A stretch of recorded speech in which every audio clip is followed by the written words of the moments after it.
Sentence formation जो है वो पूरा पूरा प्रैक्टिकल अप्रोच पे बेस्ड है। किस पे बेस्ड है? Practical approach. So our topic is how to frame sentences effectively and impressively in English. बहुत ही बेसिक टॉपिक है। अब सबसे पहले मैं ये कहना चाहूंगा, जो सबसे ज्यादा स्टूडेंट्स इसे हाईलाइट करते हैं, लैक ऑफ व्यूज। जब भी आपको कोई वर्ड दिया जाता है और आपसे कहा जाता है कि आप उस पर सेंटेंसेस बनाएं, तो बहुत से बच्चों ने ऐसा रिपोर्ट किया है, ऐसा कहा है कि सर हमें सेंटेंस आ ही नहीं रहा। कितने बच्चों को यह प्रॉब्लम है? और वो कहते हैं कि हमारे पास व्यूज नहीं है, हम सोच नहीं पा रहे। तो सेंटेंसेस बनाना एक एबिलिटी है, एक स्किल है, लेकिन व्यूज होना एक आर्ट है। Do you agree? तो मैं आपको बोलना चाहूंगा कि जो लोग कहते हैं lack of views, they have myth.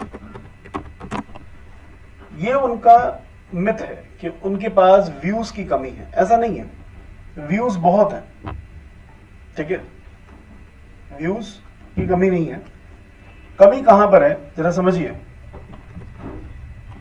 Generally आपके पास बहुत सारे व्यूज होते हैं, बहुत सारे टॉपिक्स होते हैं कि नहीं? क्या लैक ऑफ व्यूज हो सकता है? कभी कभी नहीं हो सकता, ये मिथ है। तो किसी के व्यूज की कमी नहीं है। जैसे मैं एक एग्जांपल दे रहा हूं कि मैंने आपको एक वर्ड दिया, डेबोनियर। क्या वर्ड दिया?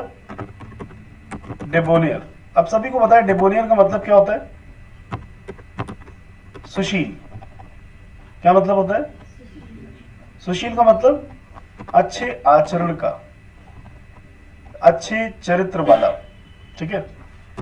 अब मैंने आपसे कहा कि इस पे सेंटेंस बनाइए, और आप कह रहे हैं सर सेंटेंस तो हम कई बना दें, लेकिन हमें व्यूज नहीं आ रहे।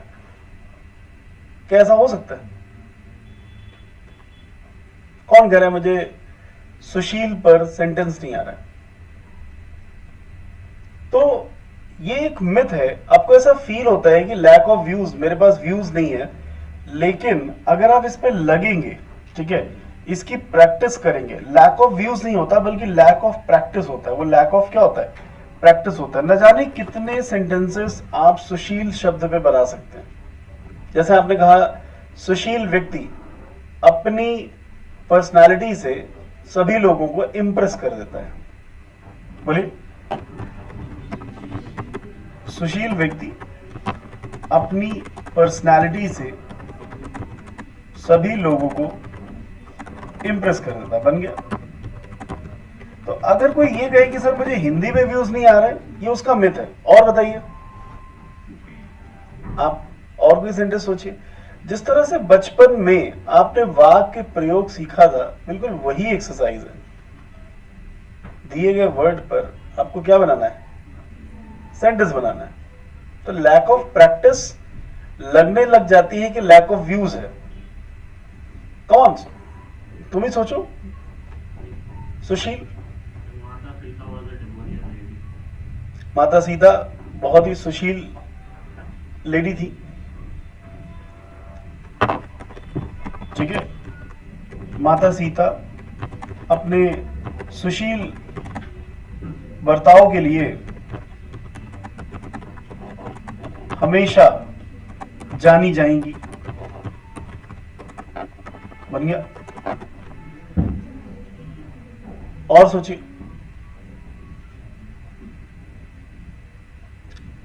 आपने इस टॉपिक की शुरुआत की थी, तो अभी सुशील पे कोई हिंदी का सेंटेंस नहीं आ रहा?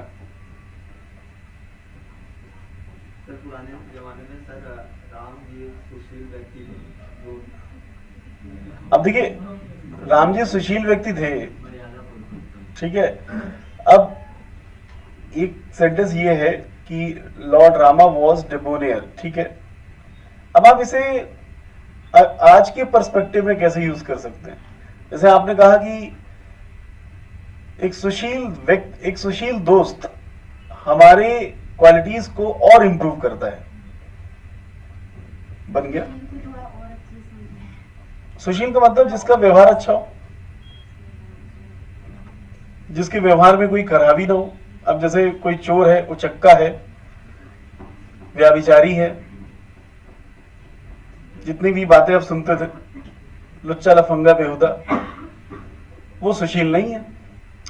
क्या तुम लोग भी यार आओ सुशील पे वाक्य सोचे। अरे आपकी एबिलिटी होनी चाहिए, आप इस पे पूरा पैसेज लिखते हैं और क्या।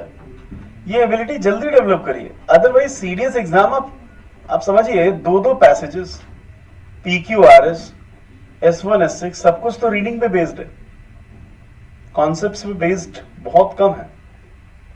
तो ये एग्जाम की रिक्वायरमेंट है कि आपकी एनालिटिकल स्किल्स अच्छी हो, आपकी एनालिटिकल स्किल्स अच्छी हो, राइट। सो इसमें समय लगेगा, बट ऐसा नहीं कि आएगा नहीं, और इस पे तुरंत आप जुड़े और इस पे वर्क करें, और 2-4 दिन में ही आपको ये अपनी स्ट्रेंथ लगने लगेगी। तो जैसे मैंने बोला, एक सुशील मित्र हमारे गुणों को विकसित करता है। हो गया। हमारे स्किल्स को डेवलप करता है। तो ये एक मैंडेटरी है, मैंडेटरी बात है। आप भी बनाइए सेंटेंस, सभी लोग एक ही सेंटेंस दीजिए, कॉमन। आज आप इसी की एक्सरसाइज करिए। कैसे दिए गए वर्ड पर अगर ये प्रॉब्लम है तो इसको रिमूव करने का एक ही तरीका है कि मेक इट्स इंग्लिश, मतलब सेंटेंसेस सोचें। पेरेंट्स हमेशा अपने बच्चों को सुशील ही मानते हैं, भले ही बच्चों की कितनी भी कलाकारी हो। पेरेंट्स हमेशा अपने बच्चों को सुशील ही समझते हैं,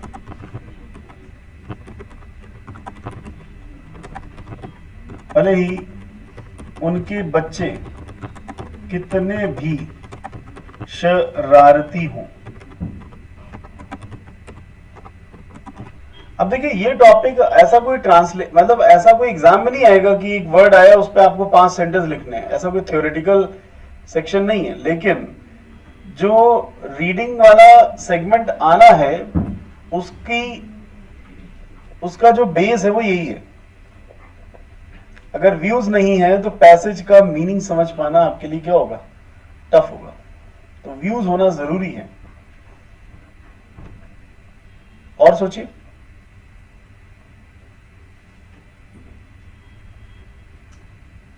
any sentence. To make a good author, you will be make a very good lawyer. हाँ, एक अधिकारी बनने के लिए व्यक्ति को सुशील होना चाहिए, गलत व्यवहार नहीं होना चाहिए। अच्छी बात है। एक ऑफिसर बनने के लिए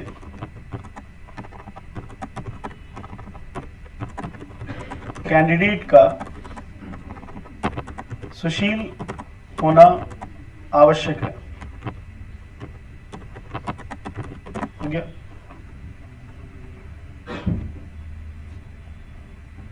Now, if you make its English, that will be more interesting, क्योंकि और इसी प्रैक्टिस का नाम है डिबोनियर प्रैक्टिस। इसी प्रैक्टिस का नाम है रिगरस प्रैक्टिस। कैसी प्रैक्टिस? मतलब डिबोनियर शब्द मल्टीपल टाइम्स आप बोलने जा रहे हैं। लाइफ में आप इस वर्ड को कभी भूल पाएंगे? कभी नहीं भूल पाएंगे। इसी को कहते हैं रिगरस प्रैक्टिस। जिसे इंग्लिश बिल्कुल नहीं आती, वो इस प्रैक्टिस का सहारा ले। सबसे अच्छा तरीका है अपनी इंग्लिश को स्ट्रॉन्ग करने का। तो सुशील व्यक्ति अपनी पर्सनालिटी से सभी को इंप्रेस कर देता है। कौन बनाएगा इसका इंग्लिश?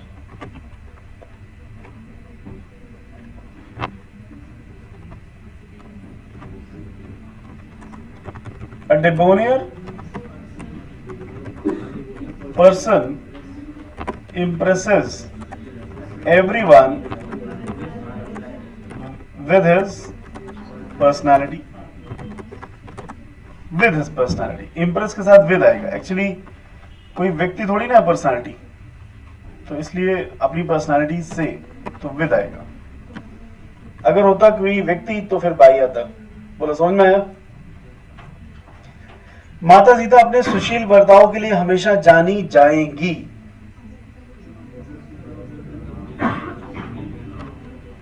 हाँ, जिसे कॉन्फिडेंस है वो खड़े होकर बताए.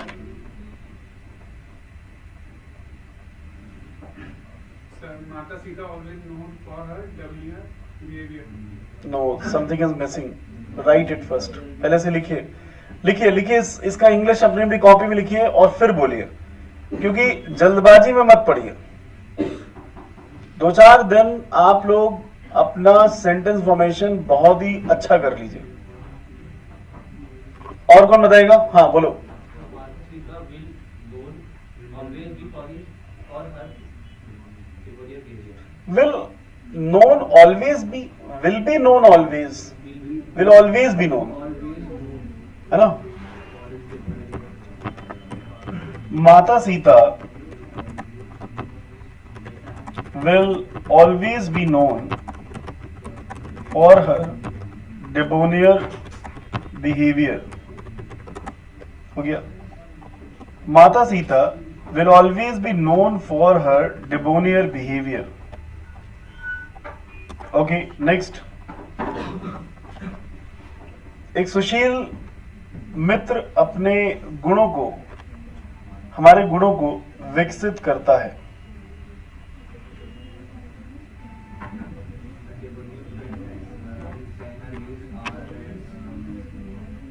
Stand up and then reply. Who is replying? The junior friend always brings out the best in us. Develops our qualities or brings out the best in us. That's also correct. A debonair friend always develops our qualities. Right? Next. Parents हमेशा अपने बच्चों को सुशील ही समझते हैं.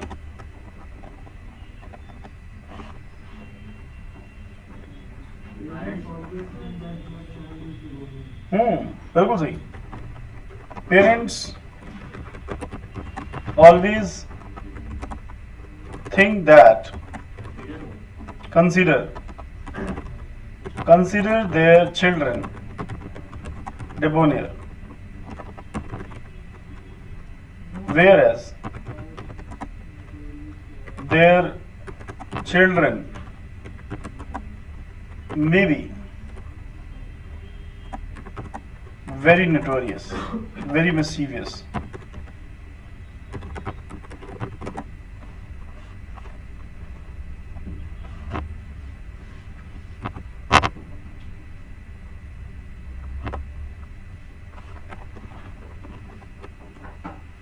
एक officer बनने के लिए कैंडिडेट का सुशील होना आवश्यक है.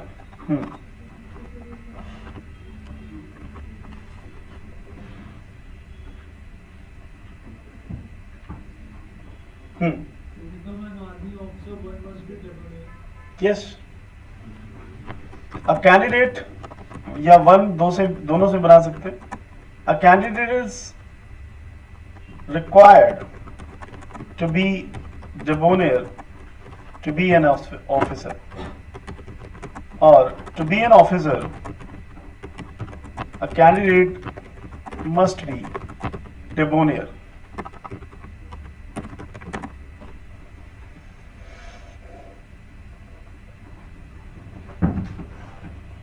So students, be very frank. Those who have this difficulty, they work on it, and there is only way. इसका एक ही तरीका है. Give time to it. And don't ignore it. It won't take much time. It only needs time to make you realize. ये केवल time लेके आपको realise कराने के लिए कि लैक ऑफ व्यूज नहीं है, लैक ऑफ प्रैक्टिस है. ऐसा लगता है लैक ऑफ व्यूज हो ही नहीं सकता. आपके पास व्यूज है तभी आप यहां बैठे हैं, व्यूज ना होते तो कहीं और घूम रहे होते। इज इट ट्रू और not? You have views, that is why you are here. Otherwise, you would not have been here. So, should I give you some more words? Okay.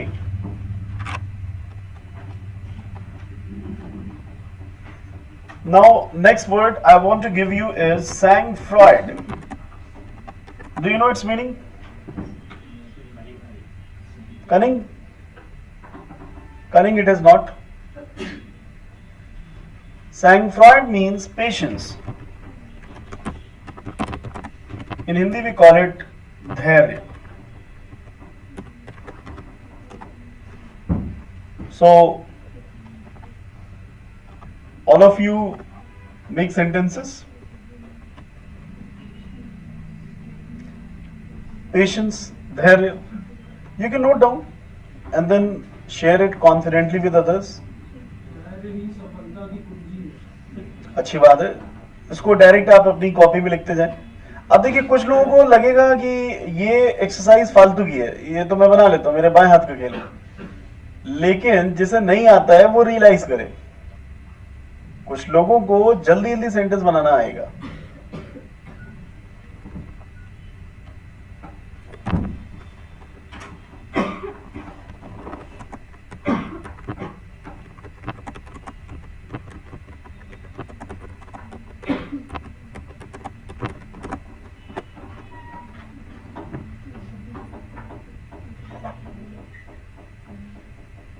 बताइए। If you have sang-froid, then you can write seriously. हाँ, that's fine. अगर आपके पास धैर्य है तो आप जीवन के किसी भी एग्जाम को क्वालिफाई कर सकते हैं। बिल्कुल सही।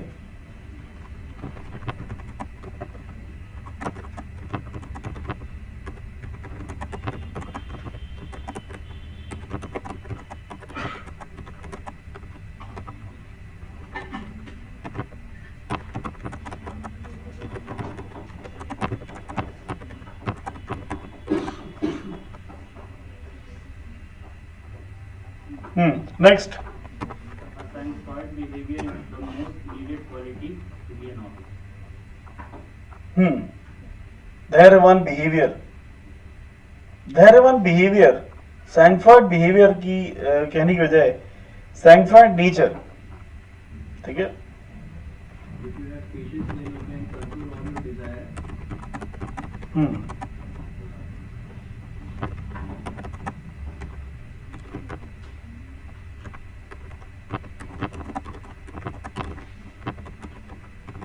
हाँ, नेक्स्ट क्या है? अगर आपके पास पेशेंस है तो आप अपनी महत्वाकांक्षाओं को, इच्छाओं को, तो इच्छा तो नॉर्मल होती है, महत्वाकांक्षा नहीं होनी चाहिए। अगर आप में धैर्य है, आप अपनी महत्वाकांक्षाओं को कंट्रोल कर सकते हैं।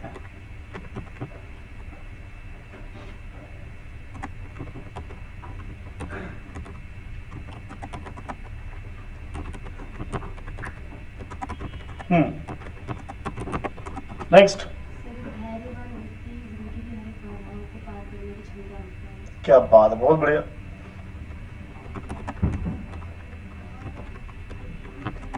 एक धैर्यवान व्यक्ति जिंदगी की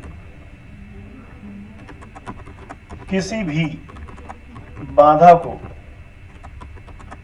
पार करने की क्षमता रखता है।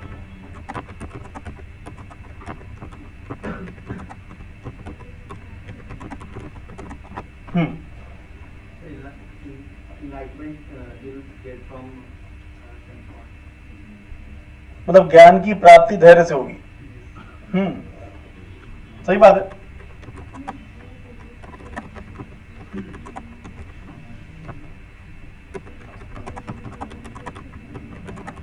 ठीक है। अब मेरी बात सही निकली कि नहीं? लैक ऑफ व्यूज है कि लैक ऑफ प्रैक्टिस है?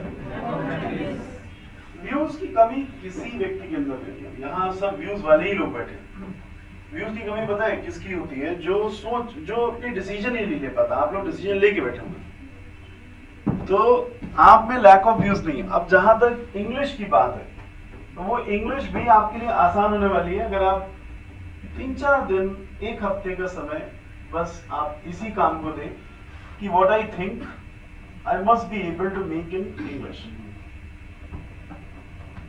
मुझे इंग्लिश इतनी आ जाए कि जो भी मैं सोचूं उसकी इंग्लिश फटाफट में बना सकूं। और ये एबिलिटी 1 वीक से ज्यादा नहीं लेगी, विद इन अ वीक। अब जरा सोचिए, अगर ये एबिलिटी आप में आ गई, फिर आपका जो ग्रास्पिंग पावर है, आपका जो एबिलिटी है, वो कितना गुना मल्टीप्लाई हो जाएगा। बताइए, हो जाएगा कि नहीं? अगर आपको फटाफट सेंटेंस बनाना आ गया, तो लगिए इस मिशन में। 1 वीक मिशन लीजिए, 1 वीक का टारगेट लीजिए, और मेरे एक्सपीरियंस को आप इसमें यूटिलाइज करिए। I have expertise in making English learn, making those students learn English who are nowhere in English from very beginning, from very root level. I have expertise in this thing. So आप मेरा experience उसमें utilise कर सकते हैं, और अगर कोई चीज आपका वीक है, अगर वो इम्प्रूव हो जाता है, तो यही तो हमारा ऑब्जेक्टिव है। तो इतने सारे अच्छा, ये फोकस करना भी जरूरी है। अभी देखिए, इतने सारे सेंटेंस आपके सामने लिखे हुए हैं, अब इनको इंग्लिश बनानी है, कंटेंट तैयार है, आपका मन, अपने माइंड जो है वो अपने आप प्रोसेस करेगा। तो जिन लोगों को प्रॉब्लम है सेंटेंस बनाने में इंग्लिश में, वो एक सेंटेंस बनाए। Sang Freud is the key to success. Come on, say everyone. Sang Freud is the key to success. Very nice. Next.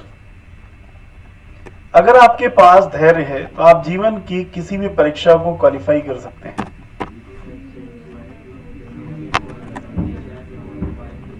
Come on, say, if you have sang Freud, if you are sang Freud, I believe sang Freudness will be noun. नहीं, sang Freudness is not there. sang Freud खुद ही noun है, तभी तो इसका meaning धैर्य है, धैर्यवान नहीं है। So if you have sang Freud, come on, if you have sang Freud, you can qualify any exam of your life. Okay, next. You need to be full of sang Freud. To be an officer, you need to be, you should be full of sang Freud. अगर आप में धैर्य है, आप अपनी महत्वाकांक्षाओं को नियंत्रित कर सकते हैं।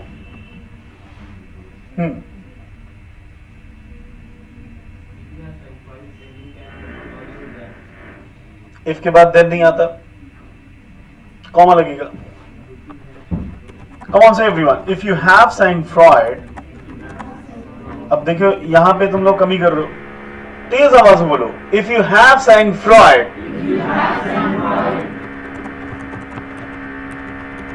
you can control your over ambitions, over ambitious nature,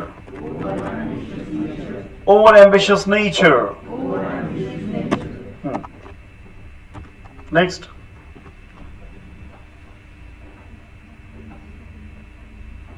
एक धैर्यवान व्यक्ति जिंदगी की किसी भी बाधा को पार करने की क्षमता रखता है।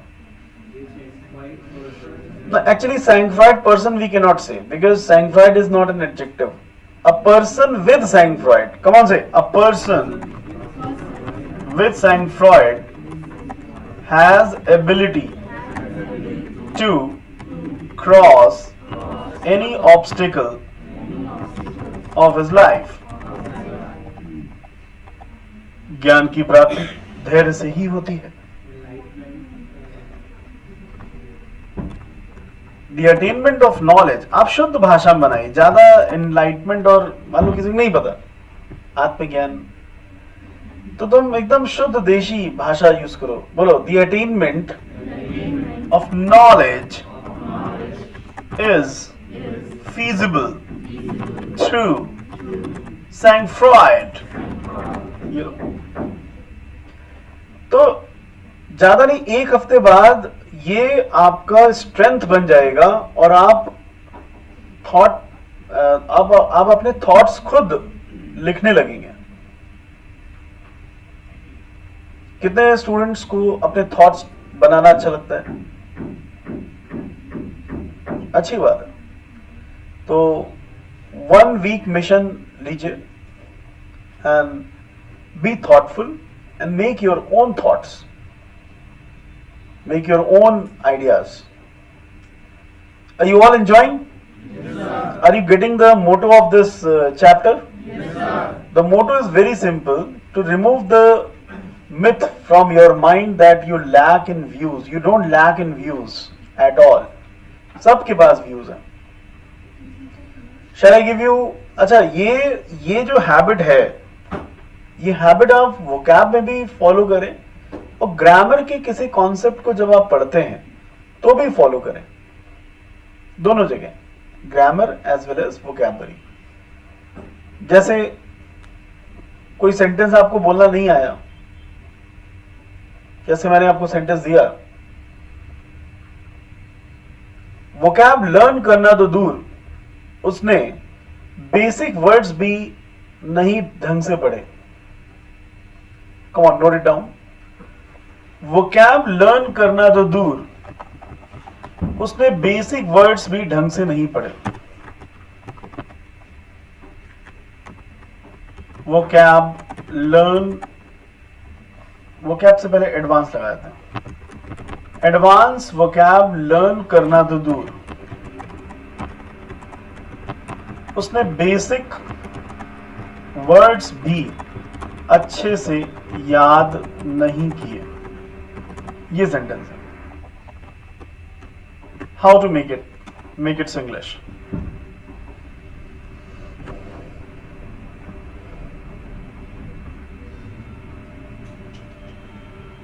ऐसे बातचीत में आपको कई ऐसे सेंटेंस मिलते होंगे जो फटाफट आप उनका इंग्लिश नहीं बना पाते। ऐसे सेंटेंसेस को लेकर के आप जरूर मुझसे मिलें, क्योंकि जब तक आप ऐसे सेंटेंसेस को ट्रैक नहीं करेंगे आपको स्ट्रेंथ नहीं मिलेगी। Forget about learning advanced vocab. He didn't even learn basic words. You're right. He did not learn basic words. He is right. You may say, forget about learning advanced vocabulary. Even he did not learn basic words. He is right. Can we make it in some other way also?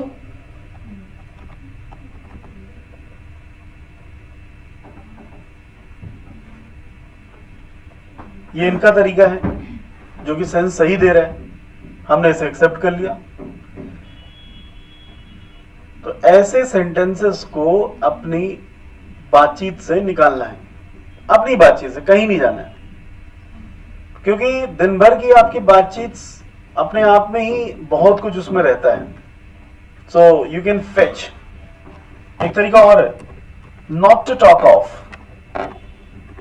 Come on से everyone, not to talk of learning advance vocabulary even he did not learn basic words. क्या इसके और भी तरीके हो सकते हैं? Not to talk of मतलब इसकी तो बात ही छोड़ो, उसी तरीके से उन्होंने बना लिया, भूल ही जाओ, फॉरगेट अबाउट, राइट। और क्या तरीका हो सकता है? और भी इसके तरीके हैं, जैसे आपने कहा learning advance vocabulary is far away,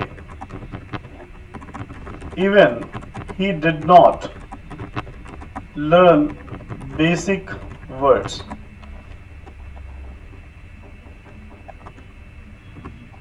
या leave learning advanced vocabulary.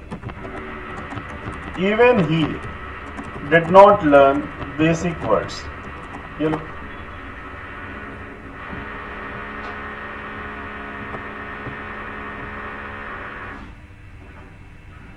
आप कह रहे थे सर एक तरीका बता दीजिए, यहाँ कितने तरीके निकल के आ रहे हैं? चार तरीके निकल के आ रहे हैं, और थोड़ी देर रुक जाओगे 5-6 और निकल आएंगे. So there are multiple ways you can play with the sentences just because you are on mission of making sentences. आप इस केवल मिशन में रहिए. मुझे तलाश है उन सेंटेंसेस की जो मुझे नहीं आते. That's it. ऐसे सेंटेंसेस की तलाश करिए जो आपको आते ही नहीं है. राइट? तो किसी भी कॉम्प्लेक्स स्ट्रक्चर को आप सीख सकते हैं. अब जैसे बातचीत में ये वाला स्ट्रक्चर बहुत ज्यादा आता है जो कि आपकी ग्रामर का भी पार्ट है. अगर तुमने 2 घंटे पहले फोन किया होता, मैं तुम्हें घर से ही पिक कर लिया होता. ये तो पढ़ाया भी है. तो अब मैं आपको बताना चाहता हूं कि जैसे नॉट टू टॉक ऑफ आपको नहीं आता, या this thing is far away, तो उसी स्ट्रक्चर में आप ज्यादा से ज्यादा सेंटेंसेस बनाएं. मेरे साथ बोले, करत करत अभ्यास थे जड़मति होत सुजान, रसरी आवत जाते सिल पर पड़त निशान. This is called rigorous practice. आप किसी भी फॉर्मूले, किसी भी वर्ड के पीछे बस 5 सेंटेंस का टारगेट लेके जुट जाइए. वो फॉर्मूला, वो रूल, वो वर्ड लाइफ टाइम आपका हो जाएगा. बताइए सैंग फ्राइड कभी भूल पाएंगे? Never, because you made sentences on that. क्योंकि आपने उस पर क्या बनाया? सेंटेंसेस. That's it. सो इसका इंग्लिश कौन बताएगा?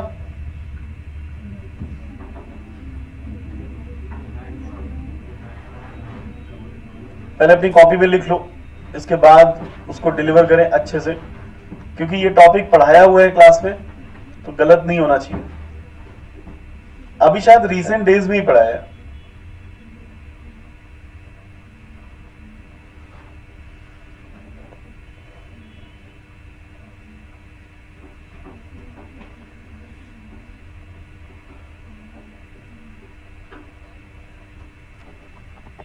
अगर तुमने 2 घंटे पहले फोन किया होता,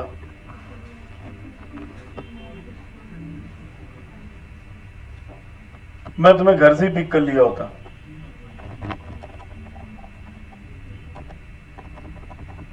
If you had called 2 hours before, I would have picked you from your home only. बिल्कुल सही सेंटेंस है. तो इस सेंटेंस की प्रैक्टिस अच्छे से करें. बोले, if you had called 2 hours before, I would have picked you from home only. Come on, one more sentence is there. बोलो, had you called 2 hours before, बोल नहीं रहे, तेज आवाज में बोले, had you called 2 hours before, I would have picked you from home only. That's it. तो ये आपका सेंटेंस हुआ. अगर आपको, कितने लोगों को ये रूल नहीं आता था पहले से कि ये ऐसे बनेगा? नहीं आता था? 5 सेंटेंसेस अभी के अभी बना डालो. मुझे भी बताते रहो, मैं इन लोगों को देता रहूंगा. अब व्यूज देने काम मैंने बंद कर दिया. व्यूज होंगे आपके, केवल मॉनिटर मैं करूंगा. You have understood, gentlemen? You have understood? Okay. So make some sentences from your side. या सिमिलर टू इट, लाइक अगर मुझे पहले पता चल गया होता, मैं इस तरीके को पहले ही फॉलो कर लिया होता. या sure.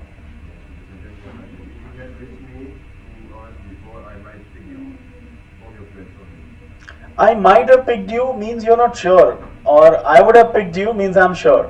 That is the difference, right? तो अगला सेंटेंस कौन दे रहा है? अगर उसने ऐसा किया होता तो ऐसा हो गया होता.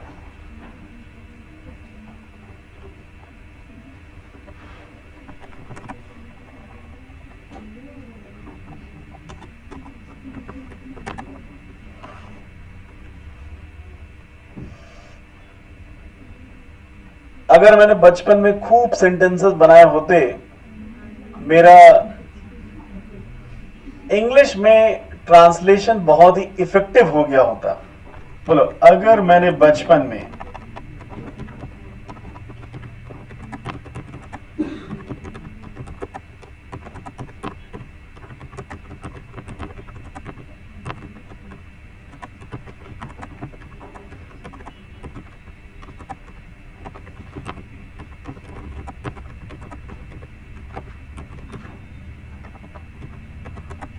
बन गया होता.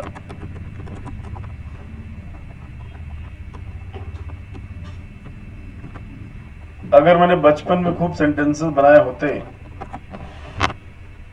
तो अब तक मेरा ट्रांसलेशन मेरा स्ट्रेंथ बन गया होता.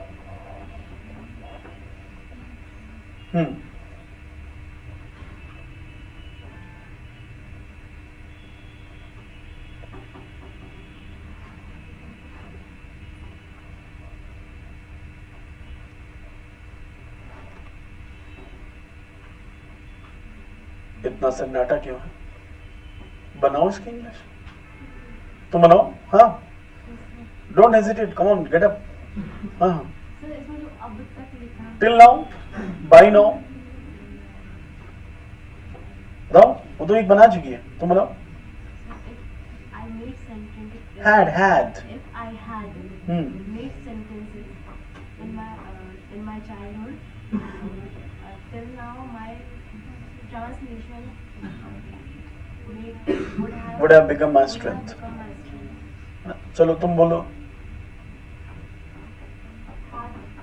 Had I practiced lot of sentences in my childhood, I would have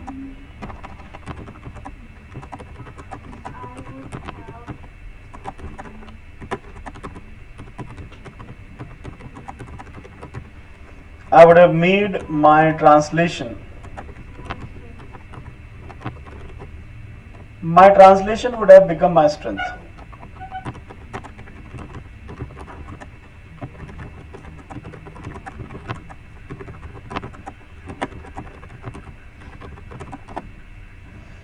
Or I had say, बोलो, I had, if I had made a lot of sentences.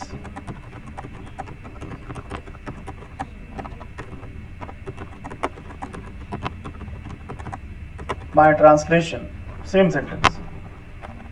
My translation ability would have become my strength.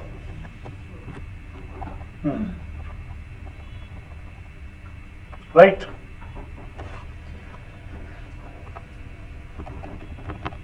Should I give you one more structure? अब देखिए, structure आप मेरे से ना मांगे, अपने structure मुझे दे बल्कि. बैठो. They would have become my strength, but if के बाद then नहीं लगता. Use this knowledge of grammar. If is not followed by then.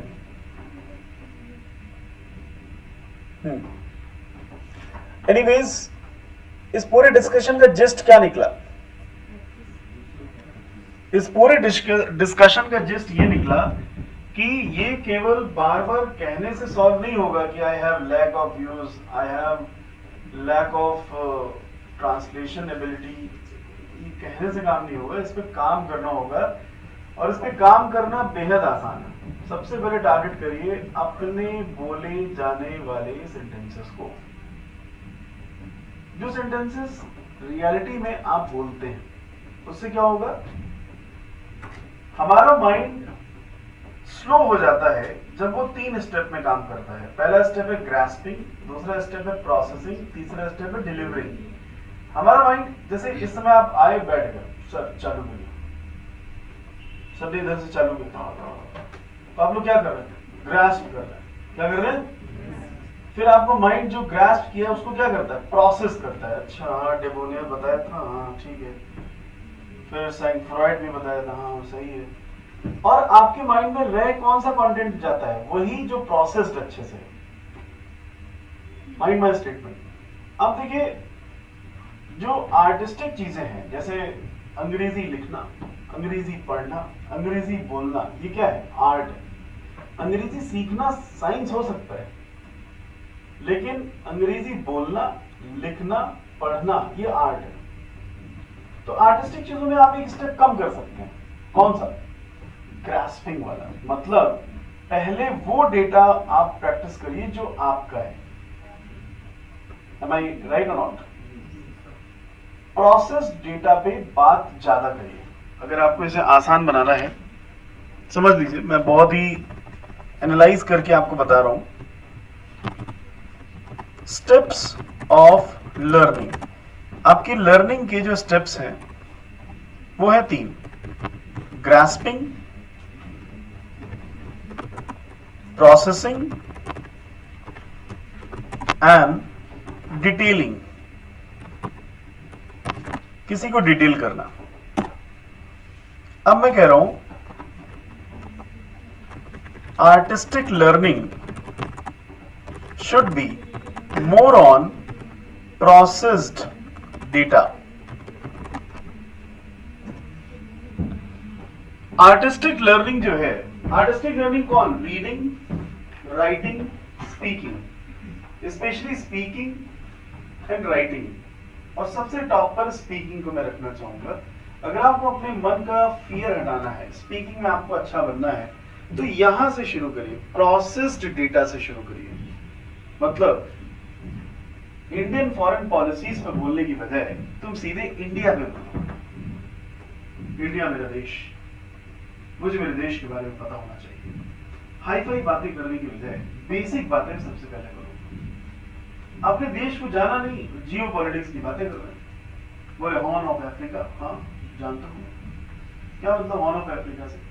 India में तुमसे 2 मिनट नहीं बोला जा रहा है और अफ्रीका का हॉर्न पकड़ रहा हूं। It is immaterial.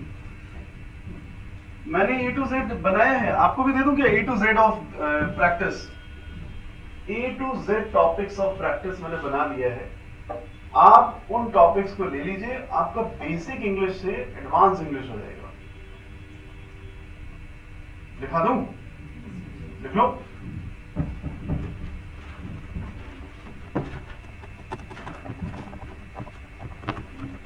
A to Z series of basic topics to make our communication effective। ये पूरी A to Z सीरीज मैं आपको देने जा रहा हूं, जो कि बेसिक टॉपिक्स की है। बहुत ही ऐसे टॉपिक्स जिनमें आपको प्रोसेस किया हुआ कंटेंट ही मिलेगा, आपको ग्रास्पिंग हटा ही देना है। शुरुआत होती है सभी स्टूडेंट्स के कहां से, फिर आता है अबाउट माय प्लेस। और प्लेस में कौन कौन आता है बच्चों? Town, state, country, district, city, state, country and आगे की बातें। इसके बाद आपको तैयार करना होता है अबाउट माय फैमिली, अपनी फैमिली के बारे में, अबाउट माय डेली रूटीन। सबसे अच्छा टॉपिक है डेली रूटीन। अगर किसी को अपने बोलने की एफिशिएंसी बढ़ानी है, अपना डेली रूटीन सबसे पहले तैयार करें। सुबह से शाम तक वो क्या क्या करता है, ये बोलने से आपको अपने आप ही अपनी कम्युनिकेशन का एहसास होने लगेगा। जिन लोगों की कम्युनिकेशन की प्रॉब्लम्स है, सांस ज्यादा लेते हैं एंड है ना, स्टेज पे आते ही जिनके हाथ पांव कांपने लग जाते हैं, सबसे प्यारा टॉपिक है my daily routine. I get up early in morning, I go for morning walk, I meet my friends, I interact with them in English, I return after 2 hours. आराम से बोलिए. मैंने बहुत से हिंदी भाषी स्टूडेंट्स को अच्छी अंग्रेजी डेवलप करते हुए देखा है इस सीरीज को फॉलो करके. अपनी फैमिली के बारे में कौन नहीं जानता है, सबका डेटा रेडी है. अपनी फैमिली के बारे में बताइए. Friends, today I would like to tell you about my family. आराम से बोलिए, स्टेज आपका है, ऑडियंस आपकी. Friends, I would like to share about my town where I stay, about my neighbourhood. Detail में बात करिए, कमला बिमला सबके बारे में बताइए. और ऑडियंस सुन रही है, आपका कम्युनिकेशन डेवलप हो रहा है. और जो कह रहे थे लैक ऑफ व्यूज, आप देखिए कितना व्यूज आपके पास है. उसको सीक्वेंसिंग करने की जरूरत है. जल्दी से नोट कर लीजिए. A to Z series about my daily routine सबसे अच्छा टॉपिक है. इसके बाद आप बात करें about my academics and school days. School days के बारे में बात करें. अबाउट माय अचीवमेंट्स के बारे में बात करें. Extra curricular activities,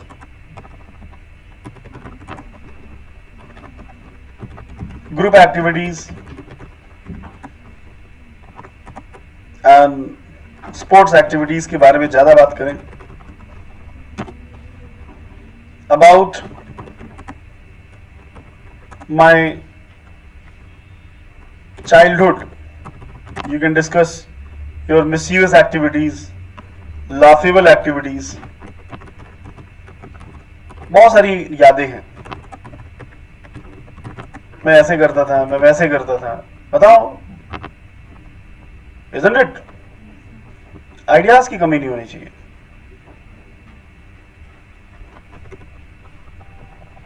And it is interesting also.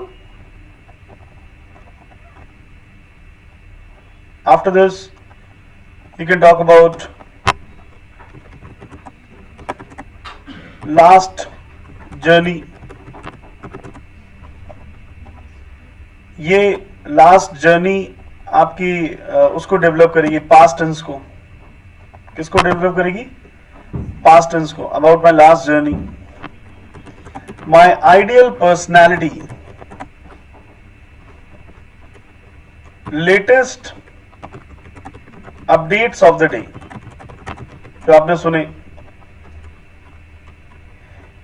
Latest updates of the day. Known facts, आपने नोन फैक्ट्स आप शेयर कर सकते हैं, जितने भी नोन फैक्ट्स आपको पता है. My favourite colour,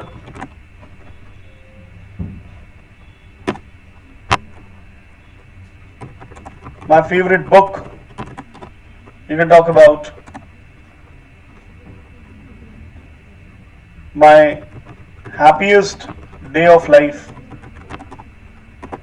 my saddest day of life, most embarrassing day of my life, my strengths. ये देखो बीच बीच में व्यूज इतने ज्यादा हो गए, कोई बातें करने लगा, कह रहे व्यूज संभल नहीं रहे, मुझे बोलना है. ये होता है, व्यूज ज्यादा हो गए, क्या करें. एनीवेज, आप लोग बहुत समझदार लोग हैं, केवल यूं ही टीचर्स को बिजी रखते हैं. लैक ऑफ व्यूज आपकी कभी प्रॉब्लम नहीं हो सकती. I can bet on this.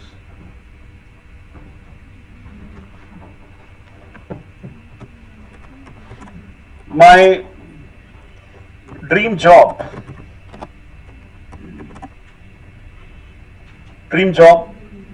dream girl, my first crush. Why not to mention? Yes, you can. A favorite actor, a favorite movie, my favorite actress, my hobbies and interest, my favorite sportsman. That's it, A to Z हो गया. बताइए इसमें grasping की जरूरत है? ये processed content है जो आपके दिमाग में पहले से ही पड़ा हुआ है. अब उस प्रोसेस्ड कंटेंट को केवल टिप पे लाना है, केवल डिलीवर करना है. That's it. काम आसान हुआ नहीं? कर दीजिए काम within a week. Come on, say with me. From today onwards, we are on a mission to be quick, responsive in making English. Whatever comes in our mind, we will think it's English. We'll track the words in the sentences which we are unaware of. We'll inquire about it. If we have some knowledge and some scope of knowledge that leads us to perfection, what we know will be realized, what we don't know will be analyzed. Analyze, realize and finalize. 3 steps of learning. So we can say there is no lack of views. Never ever say this statement to anyone. You have lot of views. You are creation of God. And now you are the creator of your own destiny. Already views are there. Okay, thank you.